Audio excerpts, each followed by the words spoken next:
Minggawas ko karon mga kagors kay manguha akong kahoy. Nga nagakimot og panahon karon mga kagors. Parang naidili maadyo nga moabot ba. Namkuha ko karog kahoy kay maghimo kog kuan sa ahong kanang pajag sa ahong mga binhi. Kay naghimo ko kay ahong kuraon, ahong bungbungan. Nang niya ko stawid ron. Kay ngita ko ron og kanang mga kahoy. Tanawa mga kagors. Kaya naging maglaag tag sa dung buntag ba? O kakit. O mga kagors, kinsay ganahan magtanom ani. Basi ka mo tanom ani ba? Kay bagon man eh. Parehara man is kamote. Base. Kinsay nakailaan eh. Na? O? Humot. Si Ja.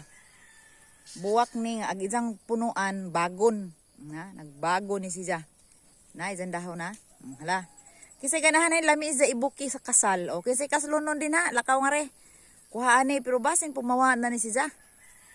Pero lami jud si Ja. Guwapa jud si Ja. Basa kay ganahan ko ni Ja lami si Ja ibuki sa kasal.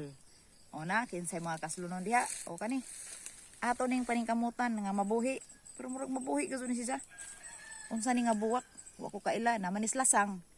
So ato tas tagalasang mangutana o kasi tagalasang diha. Panghutan-a kay aron makaila ta ani kay ato ning i-promote. I-promote ni nato ato ni nganlan og bagon-bagon. O hala.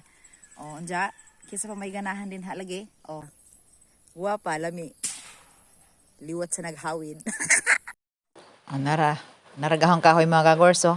Pas-an na no manguli na mi. Kay nagdaot malagi ang panahon murag lahi gud ba. Paspason ni og trabaho ning akong project ron. Na gamay na lang magkuwang man sa akong kahoy. Munang gamay na lang po ning akong ipas-an. O na. Di po palabihan na itong daghan. Gagmay raman kay gamay raman nga pajag.